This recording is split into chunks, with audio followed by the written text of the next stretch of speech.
Haviv, welcome to the Free Press. Hi, thanks for having me. Good to be back.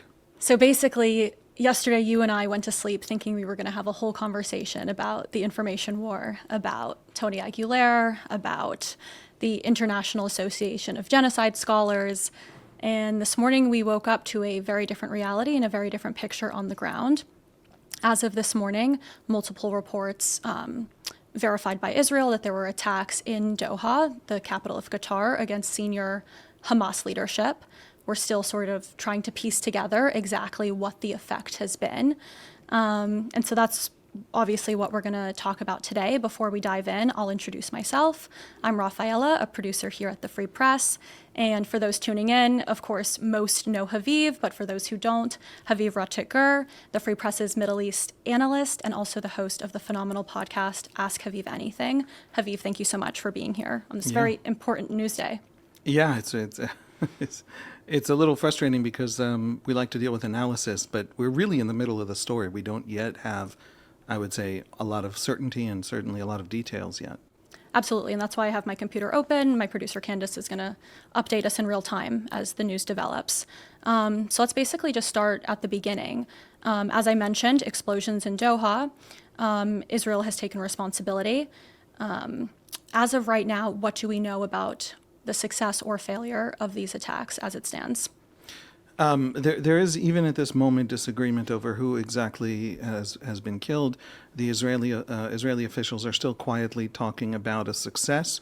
Palestinian officials, a Hamas envoy to Tehran, and various Arab press are saying that the actual Hamas leadership that apparently was targeted, Al-Haya and several others, were not actually hurt, or maybe some were wounded, but they weren't actually killed. And so that would make from the assassination perspective, the targeting of these leadership, a failure of the operation. Some of the details that we know with some certainty, in other words, reported by serious media who got it from officials who would know, 10 Israeli planes, apparently some of them refueling along the way, fired roughly, give or take, 10 missiles or bombs of various kinds, exact ordnance, the Israelis said, and hit a villa, a two-story home near the beach in Doha, and probably the chief of staff of Al-Haya, one of the leaders of Hamas, one of the people who just in the last month have told Israelis, again, that Hamas will carry out more October 7s and that the war will never end. So at the very least, the chief of staff was apparently killed. And at the very least, in other words, in terms of our information, that is something that we are fairly certain on. The Israeli and Arab reports agree on that. And we're sort of waiting with bated breath to really know how significant the blow is to the Hamas leadership itself, but we already have seen significant geopolitical change. In other words, Qatar says, I'm no longer a mediator in the hostage negotiations, the ceasefire negotiations. That's over, and there's a lot of fallout. There's a lot of condemnations. There's a lot of maneuvering. There's a lot of delicate sort of discourses that the Middle East is now engaged in. And to summarize, Khalil al-Haya seemed to be the most important target as the chief negotiator and the most senior Hamas leader. You're saying his son and his chief of staff seem to be eliminated. And his son, that's right, yes. That's right. I forgot, that's another report. Again, we have already seen reports that have been corrected. We've already seen, I think some American press said that missiles were fired rather than an airstrike.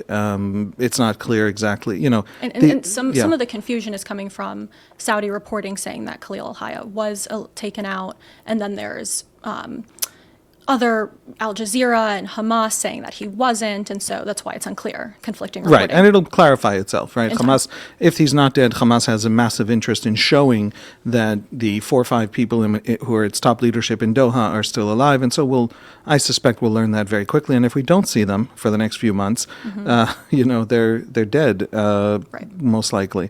If I had to guess, I would lean toward the I would lean toward them still being alive. And the reason is that a lot of Arab media is saying it very confidently, and we've heard Israeli leaks, we haven't heard Israeli statements by Israeli officials. Correct. Either way, this sidelines the leadership in Doha in the sense that it now has to go and, it can no longer just sit in a house on a beach where everybody knows where it is. Right. It also removes Qatar from the negotiating power between Israel and Hamas. And so it still reorders the Gaza war and reorders, in some ways, the region. There's a larger significance to that for the region. We're going to get into how it redirects the negotiation channels. Before we do, were you surprised by the news this morning? I was very surprised in the sense that I didn't expect it now. I had, didn't know that would be the Israeli response to the terror attack in Jerusalem, the shooting of that killed 6 people in Jerusalem yesterday. And the Israeli government promised a response against Hamas. And, it's not easy to get to Hamas in Gaza in the sense that there's already an active war on the ground against Hamas in Gaza. So that's not a response to the terror attack. But the leadership in Doha had not yet been touched. I was not surprised in another sense, and this goes back to for almost 2 years now. We've been talking also with the free press, and in general I've been arguing something that in Hebrew is very common and is very sort of accepted. Hamas itself has no immunity anywhere ever, for all time, in the view of Israelis, and has to be actually eliminated. The organization and everything that the organization is, in other words, every piece and every branch, and Hamas has the capacity to set the price for Israelis, for Palestinians, but it doesn't have the capacity to set the end, to decide the result. And that was something that I said 23 months ago, and it's being realized. And we should say Netanyahu's statement in the last 30 minutes, Netanyahu said that the days of Hamas leaders enjoying immunity anywhere are over. Mm-hmm. It's hard not to see that as also a statement to Turkey, which also has hosted Hamas leaders. And so the war on Hamas has expanded beyond the borders of Gaza. Let's talk about the why now. For the past 2 years, Qatar has sheltered Hamas. Qatar is also a U.S. ally. Both of those, and Hamas was mediating via Qatar. So there was a lot of reasons potentially to have restraint. Now we're over 700 days in, and the question is why at this exact moment? There was a report in the New York Times where an anonymous Israeli official basically said that the group was gathered in Doha to discuss the U.S. proposal for ceasefire that we're going to talk about, that Israel had reportedly already accepted, Hamas had not. And then we get this attack right at this moment of this potential Trump deal. So with all of those different pieces in movement, why do you think it happened today? Yeah, I should say among Israelis, the mother of a hostage took to social media and really very bitterly and very angrily accused the Israeli government of torpedoing a hostage deal through this attack. And members of the Israeli political left, including people like Ram Ben Barak, he's a member of the Knesset, but he's also a former deputy head of the Mossad, who said that, of course, we have to kill the leadership of Hamas everywhere for all time. I'm paraphrasing, but he basically said that. But first we get our people out. And so why was this done in this way, in this timing, where it potentially torpedoed the deal? It is possible that part of the logic was the torpedoing of a deal. In my view, and I want to clarify, very serious, thoughtful, knowledgeable Israelis are arguing that at this very hour. Mm-hmm. So people, who reach that conclusion aren't crazy. I tend to think that that's not the story, and that it's not specifically the torpedoing of the deal that was the goal, but that Hamas was actually not accepting the parameters of the Trump deal, which include all 48 hostages out on day one, which includes an end to the war, but an end to the war that also has severe limitations on Hamas. And Hamas was not going to accept it, and it was going to play games. And the reason I think that is that Hamas has played all the games all the time, constantly. And of course, it has its defenders, Al Jazeera, and because Al Jazeera reports, various Western media have taken up those reports, and it's hard in Western press to side with the Israelis on anything. If you go to the New York Times and we don't actually know exactly what's happening in the room in Doha or in, Jerusalem. And so people make these assumptions. So they have to choose whether to assume one has to be the headline, one has to be the underline, right? So the headline is always the skepticism that the Israelis are willing to, that Netanyahu is negotiating. But my view is that Hamas itself, look, it's down to 20 living hostages. Right. 80% of the hostages are out. And now is the last, basically, tranche of hostages. It's weird to talk about humans that way, but there are these tranches of releases that is Hamas's only leverage on Israel. No one has yet explained to me what Israel can give Hamas that gets the last hostages out, other than a complete end to the war and a Hamas retaking of Gaza. Leaving them in power. Now, leaving Hamas in power in Gaza, even in the Hezbollah model, where they're the most important militia that can disrupt everyone else, which is not necessarily officially in power, but substantively in power, it just means we're back at this war in 5 years. In other words, it's no favor to Gaza to sign that deal, and Hamas will not release the last one until it has that promise. And so we're at that end game. Is my view. That's what I think Netanyahu thinks. And it's also what I think Hamas thinks. And what Netanyahu tried to do here is that Gordian knot of Hamas continuing to hold them and Israel offering this thing but not being able to give that last thing, which is Gaza back to Hamas. Netanyahu just tried to cut through the Gordian knot. So when I see people on Twitter, basically, like Mehdi Hassan is one example, saying Israel did this because they don't want successful negotiations. Can you answer to that? Nobody wants successful. What does that mean? Do you want successful negotiations? I think the point isn't the negotiations. The point is the policy success. Israel wants the hostages back and Hamas destroyed. Right. And it will pursue negotiations if it thinks it'll take it there, and it will pursue other policies if it thinks it'll take it there. By the way, Hamas is no big fan of negotiations either. Hamas will mass murder people if it thinks it'll take it to where it wants to go, and it will negotiate if it thinks it'll take it to where it wants to go. The idea that you can just decide that, the only goal is negotiation is a very silly talking point that Mehdi Hassan himself doesn't agree with. And my understanding is negotiation can still happen outside of Qatar. There are other avenues. Yes, and this is a really important point. The idea that Qatar as mediator is gone and therefore Hamas and Israel no longer know how to talk to each other.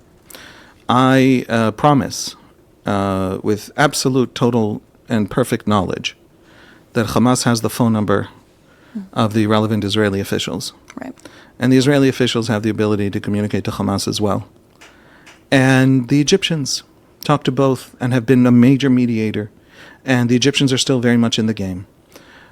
Qatar, specifically, as a mediator, did everything it possibly could to strengthen Hamas's hand.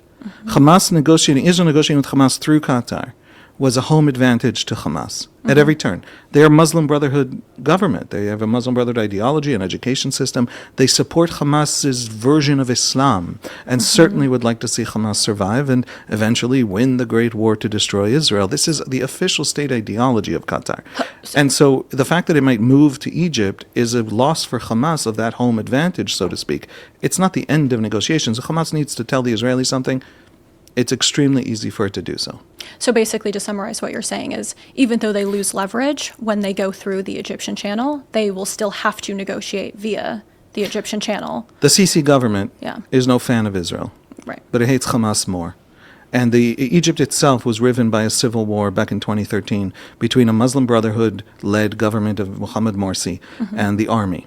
And Sisi is represents the army overthrowing the Muslim Brotherhood.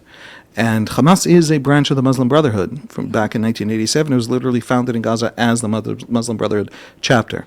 And so it's a much less comfortable place for Hamas to be negotiating.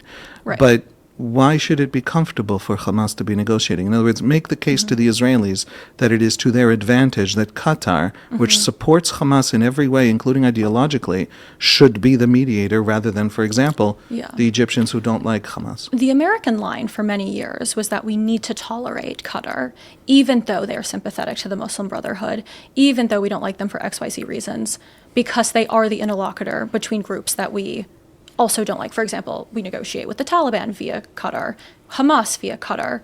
Is there any downside to cutting them out? Not only do I look, I don't think there's a downside. It depends who you are, okay? For Hamas, there's a massive downside to cutting them out. For U.S. or Israel? For the U.S., I actually think that Qatar is in a position where the U.S. has tremendous leverage over Qatar, but isn't aware of it, and so doesn't actually have it because it doesn't realize it has so much leverage. Qatar has a history that's really, really relevant to this question.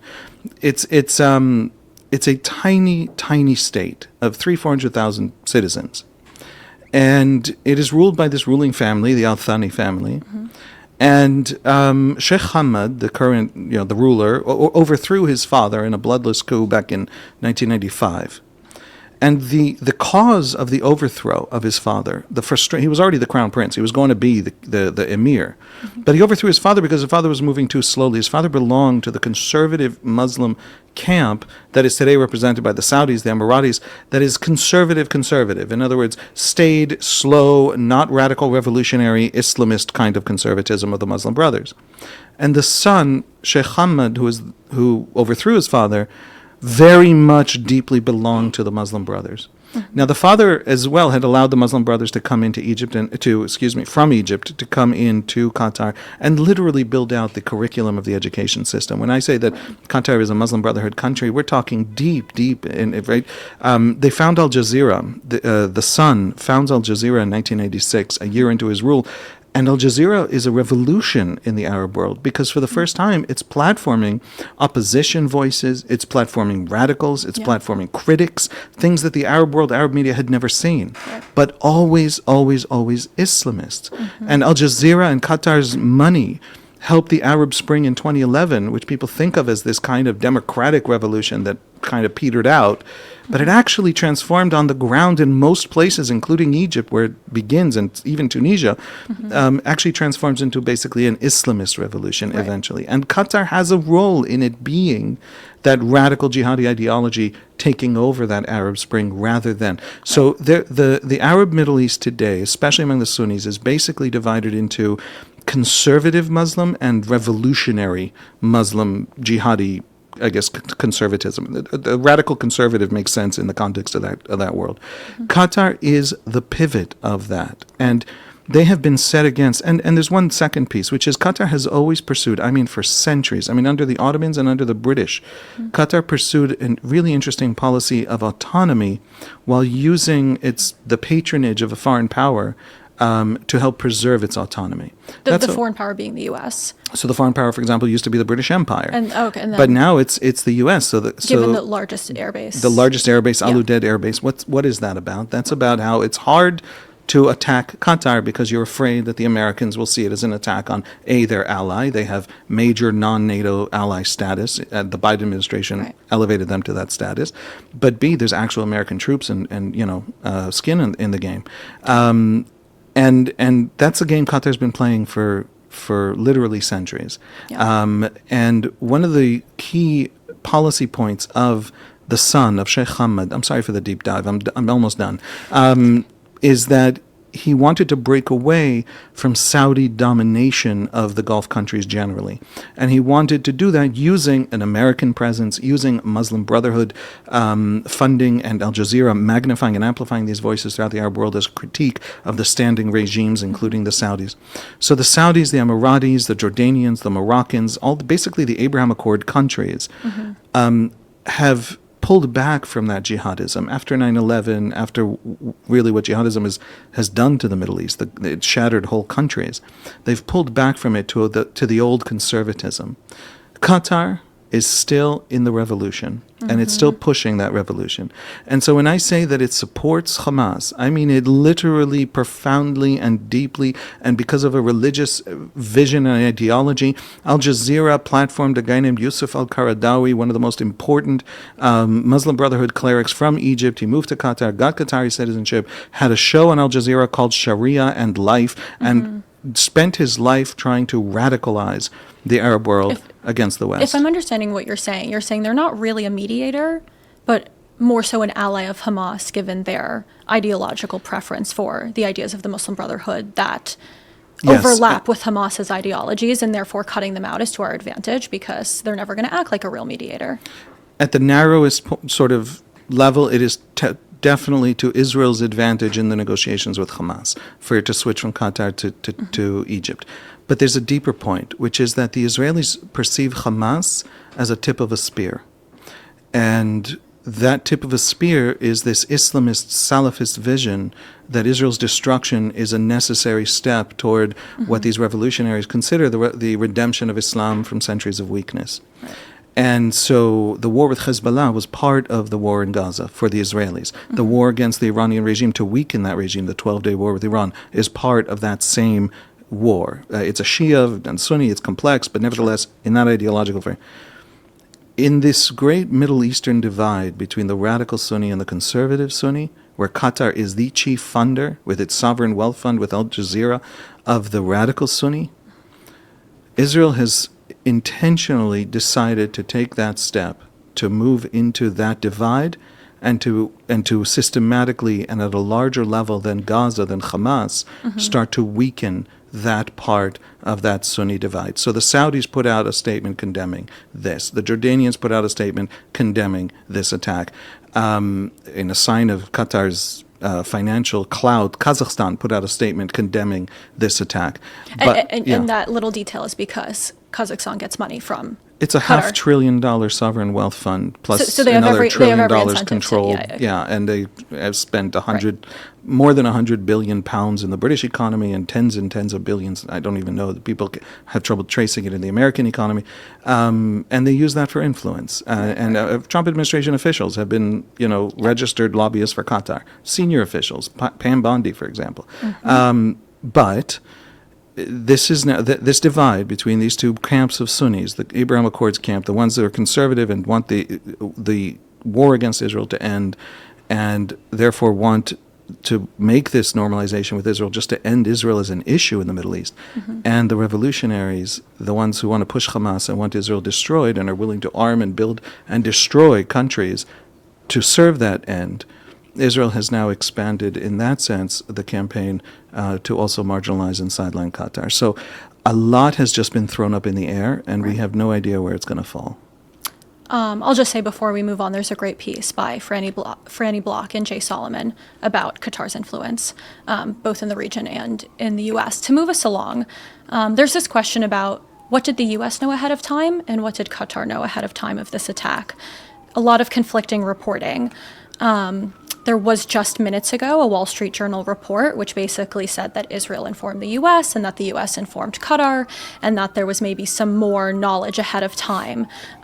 That's obviously the reporting is in its infancy. I'll put the question to you. What do you think is plausible in terms of what the U.S. went in knowing and what Qatar might have known 12 hours ago? Right. So we've heard at least 3 versions of what happened, and all of them make sense. The Israelis not telling anybody is one version that ran in the Israeli press, that the Americans were literally informed after the missiles had already been launched by the planes. And that's entirely feasible and possible because the Americans leak and have various interests that aren't identical to Israel's and could have told the Qataris who are their allies, and the Israelis wanted the element of surprise. There's another report in the Israeli press, all in the last hour.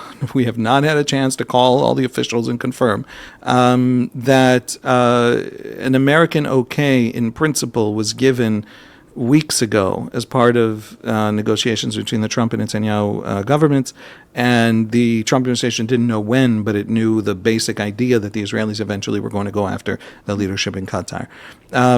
Maybe, and also the possibility that the Israelis wanted this hit on Hamas, but they did not want the Qatari deputy foreign minister killed in the strike because he might have been in the room by accident. Mm-hmm. I doubt that, for the simple reason that Qatar would have had every imaginable interest to warn Hamas of the attack, and so I have a hard time believing the last report that they coordinated with the Qataris.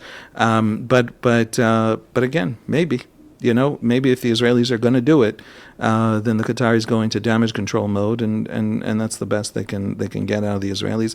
All of these are plausible. I want to touch on one thing that I keep seeing, which is that the other Gulf countries, the GCC, basically, let me tee up what I'm seeing on Twitter. People saying all of these countries, Bahrain, Oman, Saudi Arabia, UAE, they should be worried after this attack. Because look, if Israel has a reason to strike in Qatar, they might be on the table for a strike in their own country. And that the sort of umbrella of U.S. protection, for example, in Qatar's case, the American air base sort of meant nothing. How do you respond to that logic that I'm seeing on the internet? That's, as far as I can tell, the main discussion in the Arab world right now. A Palestinian analyst just wrote that if you're covered in the American blanket, you're standing naked. Don't trust the Americans. That is a blow to American prestige, or it's at least they're trying to present it that way. Because America didn't provide Qatar protection from the Israelis. I certainly think that Qatar's fundamental strategy as a tiny country surrounded by large countries who oppose it for various different reasons, the Saudis, the Iranians, the Iraqis, they all have different interests that might be oppositional to the Israelis, the Americans. There are all these empires around the world, very powerful superpowers. So a tiny country navigates that by making very, very good use of its natural resources, specifically natural gas, that Qatar has maybe the world's largest single reservoir. What do they call it? So that's one policy. The second policy is having, again, since British times, having a patron that nevertheless allows you to preserve your own autonomy, but does protect you as part of its own keeping stability in the region. The Israeli message is until Hamas. Yes, all that game, it's important, it's great. You'll play, nobody is more eager for America to continue stabilizing world affairs than the Israelis until Hamas. Everywhere Hamas goes, Hamas will face Israeli pursuit. And this brings up another differentiation that I haven't been seeing, is that a lot of these Gulf countries, they're not sympathetic to Hamas, or, well, maybe some of the broader population, but the leadership is not sympathetic towards Muslim Brotherhood in the way that Qatar is. They are sympathetic to Gazans. To Gazans, yes. And they are sympathetic to the suffering of Gaza and to everything that's happened to Gaza. And part of that is because of the imagery that's been pushed out by Al Jazeera, and really to make that information war campaign. I mean, you have not seen imagery from Sudan or, Yemen or Syria, nothing remotely approaching that. But not to Hamas's ideology, is but what I'm getting at. Hamas itself is a great enemy of the Saudis. Right. And the Saudis are deeply eager for Israel to annihilate every last Hamasnik on earth, and in fact have the ideology collapse. I should say, people might have forgotten, between 2017 and 2021, that's not a long time ago, and it was for 4 long years, the Saudis and Emiratis and Gulf states sanctioned, besieged basically, Qatar. And Qatar had to find ways to move gas and to move money around that sidestepped that attempt to pressure it on this question of the divide between this revolutionary Muslim Brotherhood Islam and this conservative Islam. And so there is a fracture there that is deep and serious and affects their policy. And you're saying the fracture between Qatar and the other Gulf nations? Saudi Arabia will be more upset, the leadership will be more upset if it turns out that the Hamas leadership wasn't killed than that Israel did it. And I don't think the Emiratis or the Saudis are even remotely worried that Israel is going to now massively undermine its own interest and regional position by attacking what are essentially allies in military and intelligence terms. Let's turn to where the negotiations stand now and how they might be reignited or not. Obviously, on one hand, you have fear from hostage families that this attack puts the hostages still held in Gaza at greater risk in terms of retaliation. We have Trump on Truth Social just a few days ago basically saying, I've warned Hamas about the consequences of not accepting. This is my last warning. This is not the first time he's given a sort of last warning. Do you think this attack is meant to push a new deal forward, or how do you understand the future of the deal? Hamas still has leverage. Yeah. It still has hostages. It cannot get from those hostages a retaking of Gaza and end to the war and a restoration to the pre-October 7 situation. And if that's what it tries for, which is what it has tried for, this will just continue, this situation. Mm-hmm. But what Hamas can get for those hostages is immunity for the leadership that agrees to leave Gaza, is a new day for Gaza, is an end to the war and a rebuilding of Gaza sans Hamas, without Hamas being in Gaza. A disarmed Gaza that the billions pour in and the concrete pours in and everybody rebuilds it, and there's no reason it can't be as wealthy and successful as an emirate. People keep talking about Gaza as this place that is unbelievably dense in population. Singapore is more dense. Hong Kong is more. There are places that are, very dense and very, very successful, even without oil. And Gaza even has natural gas off the coast. Yeah. So Hamas can negotiate a better future for Gaza, mm-hmm. and Hamas can negotiate possibly immunity for its leadership to leave Gaza. And that's really it. And if it does so, it cares about Gaza, and if it doesn't do so, it wants this war to continue. And by the way, that's true if you think the Israelis are good or bad. Nevertheless, that choice does lie at Hamas's feet, and it can make that decision, and it has made the decision to continue the war until now. Do you think Trump is in a better position from a negotiation perspective now, post this attack? I think the removal of the Qataris makes everything easier with Hamas.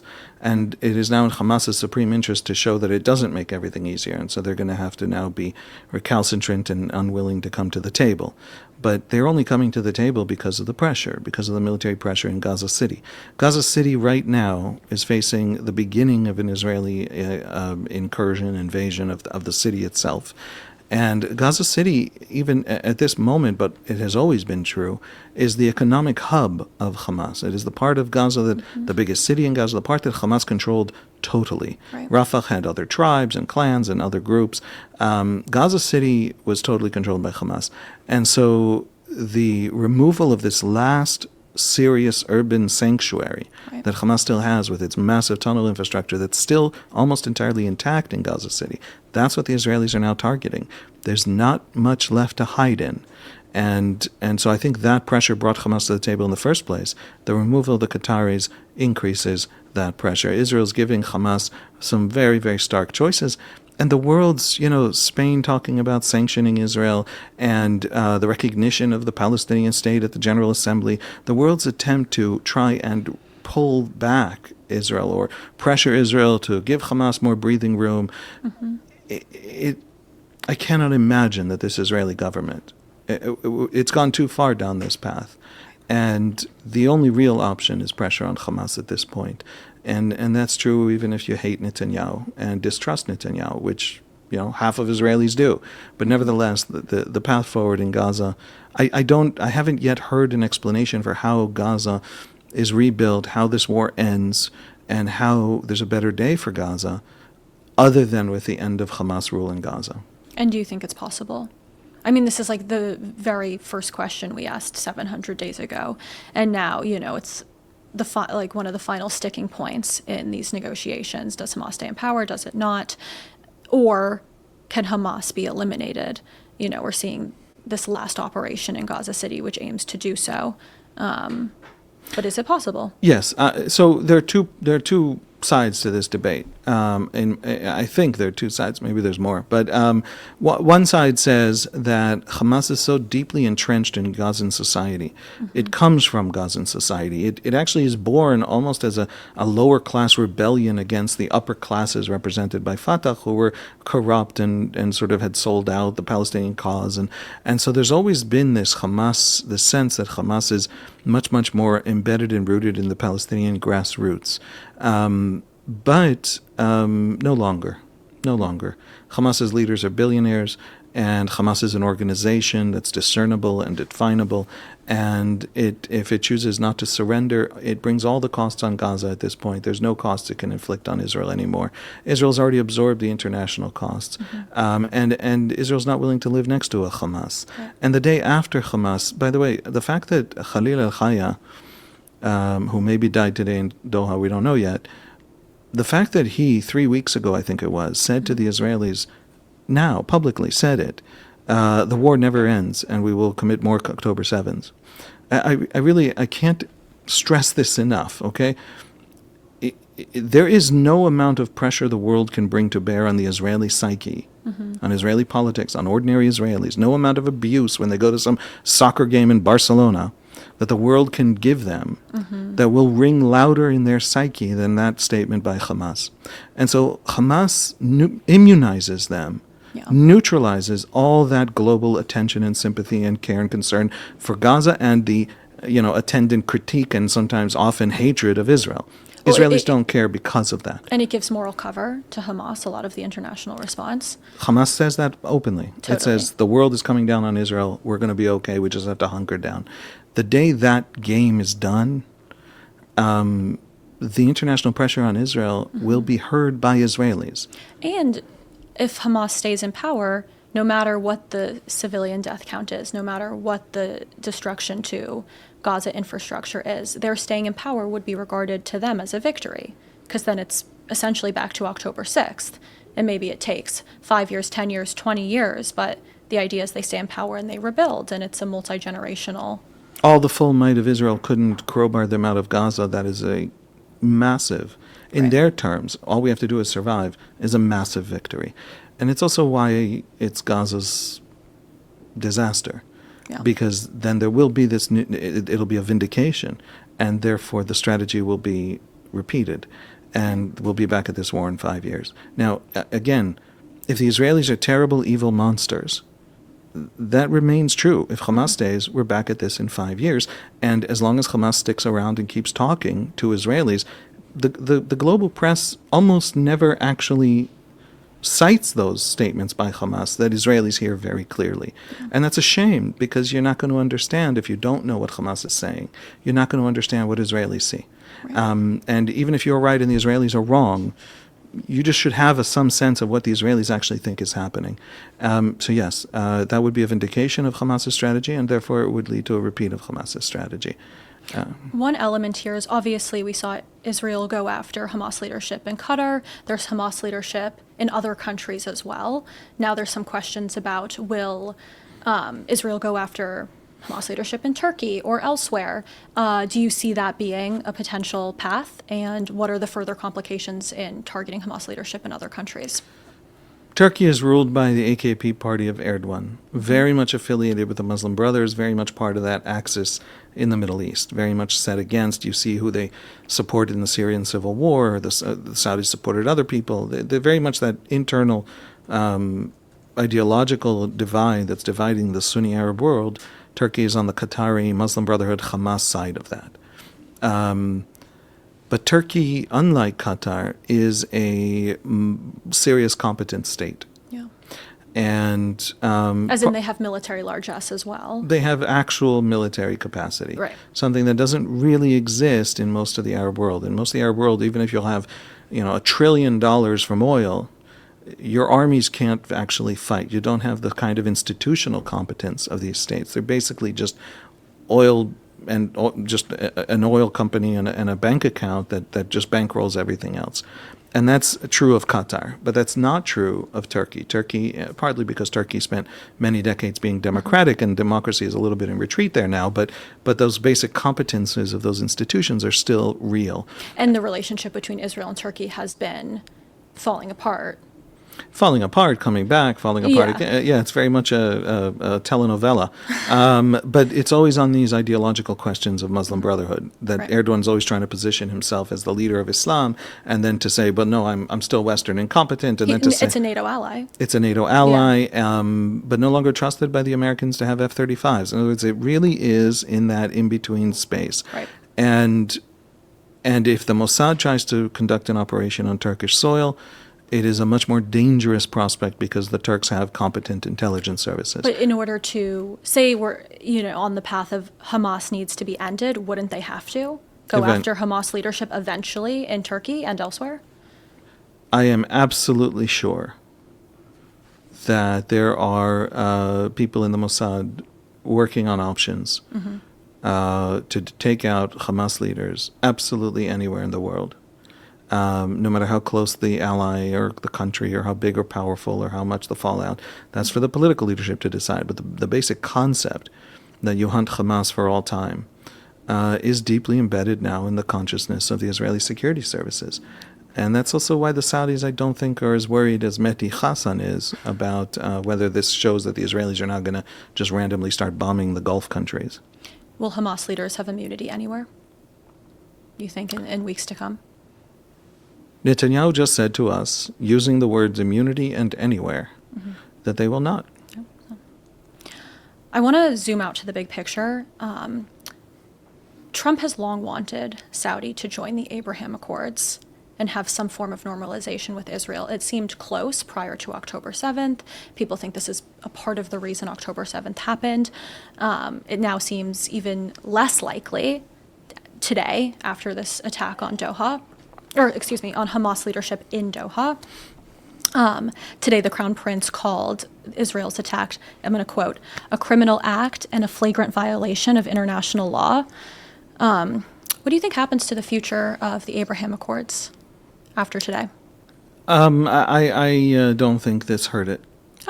Say more. Yeah, I think that the Israelis refusing to lay out the kind of day after in Gaza that gives the Saudis a political window for making an agreement.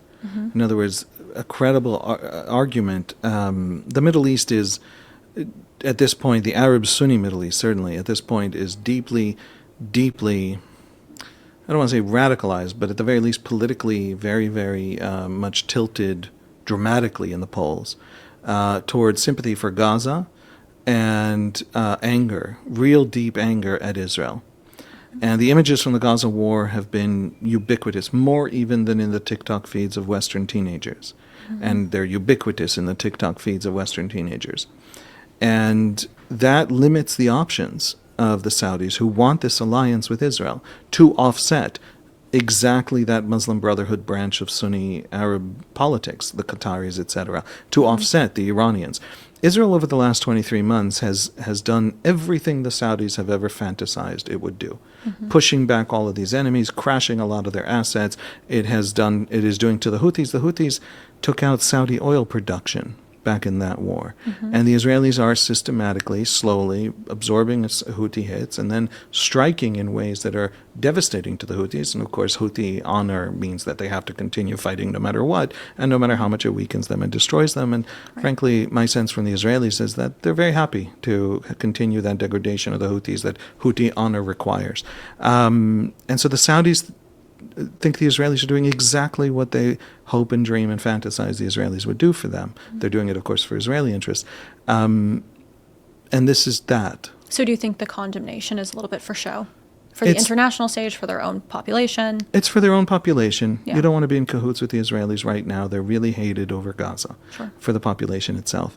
But also, it's not in any way actionable. When the Saudi government talks about international law, it's kind of faking it. The Jordanian condemnation, people should go and read it. It's not long. It also doesn't mention the word Israel. So you have all of these condemnations from all of these different places. The Egyptians, I didn't catch, maybe I missed it in the time we've been talking, but I don't think the president of Egypt said anything. I think his office said something, which itself is a kind of downgrading of the condemnation. And so there's a lot of distancing with a lot of signaling that, well done, Israelis. The interesting meta-analysis here is that there seems to be earnest condemnation from the West and less earnest condemnation from the people actually in the region who have more skin in the game. Would you say that's an accurate characterization? For whom Qatar is the bankroller, is the funder of their great ideological enemies at home. Right. Yeah, absolutely. Macron has strong feelings on this attack. Macron has not yet understood that From thousands of miles away. nobody's asking his opinion, but he has not grasped that yet. But you know, he's a president of France. Let him have an opinion. Yes, absolutely. How do you feel like this changes? Well, let me take a step back. Qatar seemingly no longer has this blanket immunity that we've been talking about this whole time. To what extent is this a significant shift in the U.S. relationship with Qatar and the region more broadly? You know, I think it reflects a change in the U.S. as well. If the Israelis believe that the Americans would go crazy over this, that this would be a deep violation of how America understood its role in the region and its allyship with Qatar, the Israelis would not have done this. And so even if there wasn't any coordination with the Americans, and again, we've seen all the reports saying all the possibilities, we have no idea which is true at this moment. Yeah. But even if there was zero coordination, there was still that kind of implicit coordination in the sense that the Israelis were led to believe over the past 23 months that the Americans don't really care what happens in the Middle East. They don't care if Qatar is bombed or not bombed. By the way, they're not going to come fight a war for Israel either.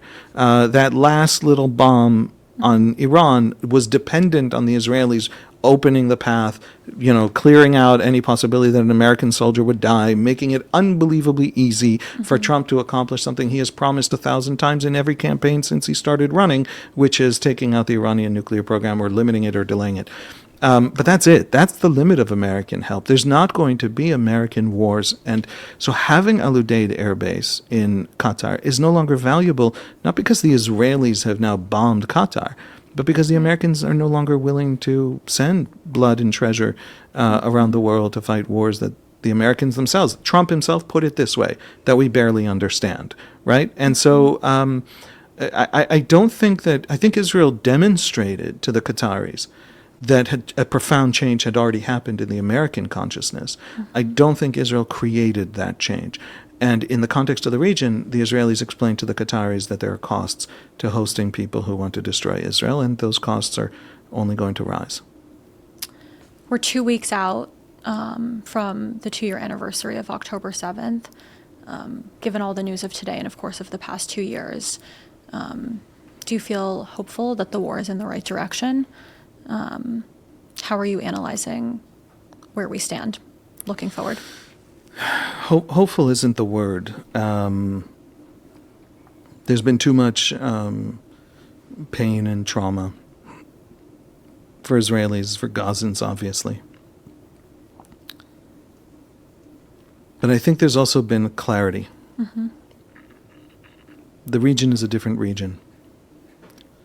The Israelis set out to demonstrate one thing from the Israeli experience. Again, it's important to know this whether or not you agree with the Israelis. The Israelis had this experience back in the 50s, 60s, and 70s of pan-Arabism, of Nasser uniting all the Arab armies and arguing that the Arab rising economically and geopolitically to their rightful place would be demonstrated, would be signaled by Arab unity and the destruction of Israel. And all these Arab armies attack Israel all at once.